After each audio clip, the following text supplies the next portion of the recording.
দশম শ্রেণীর সমস্ত ছাত্রছাত্রী বন্ধুদের জন্য আজকে ক্লাস আমি আলোচনা করব বাংলা পাঠ্য বিষয়ের গুরুত্বপূর্ণ অধ্যায় কবিতা আফ্রিকা। এই অধ্যায় থেকে কিছু গুরুত্বপূর্ণ 3 নাম্বার এবং 5 নাম্বারের কোশ্চেনগুলো আলোচনা করে দেব। এদের মধ্যে থেকে তোমরা ফার্স্ট সামেটিভ পরীক্ষা এবং মাধ্যমিকের টেস্ট ও ফাইনাল পরীক্ষার সমস্ত কোশ্চেন কমন পেয়ে যাবে। তোমাদের কাছে অনুরোধ থাকলো ক্লাসটি তোমরা সম্পূর্ণ দেখবে এবং আমাদের চ্যানেলে নতুন হয়ে থাকলে অবশ্যই আমাদের চ্যানেলটিকে সাবস্ক্রাইব করে পাশে থেকো তোমরা সবাই। ব্যাখ্যা ভিত্তিক সংক্ষিপ্ত উত্তরধর্মী প্রশ্ন। মান 3।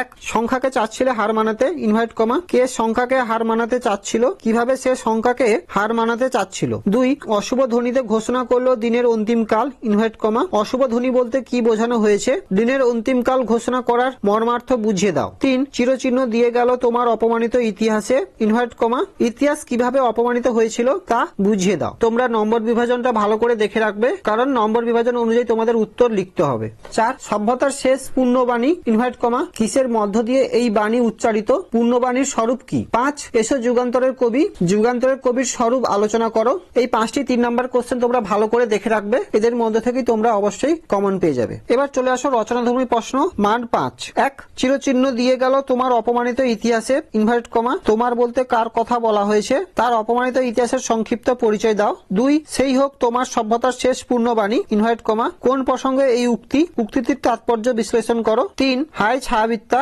ইনভার্ট কমা, ছায়াবিদ্যা বলার কারণ কি, তার সম্পর্কে কবি কি বলেছেন তা সংক্ষেপে লেখো। 4 নগ্ন করলো আপন নির্লজ্জ অমানুষতা ইনভার্ট কমা, কারা কিভাবে আপন নির্লজ্জ অমানুষতার প্রকাশ ঘটিয়েছিল, তাদের সম্বন্ধে কবির কি মনোভাব প্রকাশ পেয়েছে তা লেখো। 5 সভ্যের বর্বর লোভ ইনভার্ট কমা, কাদের তথাকথিত সভ্য বলা হয়েছে, তাদের বর্বর লোভের যে পরিচয় আফ্রিকা কবিতায় রয়েছে তা আলোচনা করো। এই 5টি রচনাধর্মী প্রশ্ন তোমরা ভালো করে দেখে রাখবে, এদের মধ্যে থেকে কিন্তু তোমরা ফার্স্ট সামেটিভ পরীক্ষা, মাধ্যমিকের টেস্ট এবং ফাইনাল পরীক্ষায় সমস্ত কোশ্চেন কমন পেয়ে যাবে। আজকের ক্লাসটি এখানেই শেষ করলাম। ক্লাসটি কেমন লাগলো অবশ্যই কমেন্ট করে জানিও, আর ক্লাসটি যদি ভালো লেগে থাকে অবশ্যই আমাদের চ্যানেলটিকে সাবস্ক্রাইব করে পাশে থেকো তোমরা সবাই।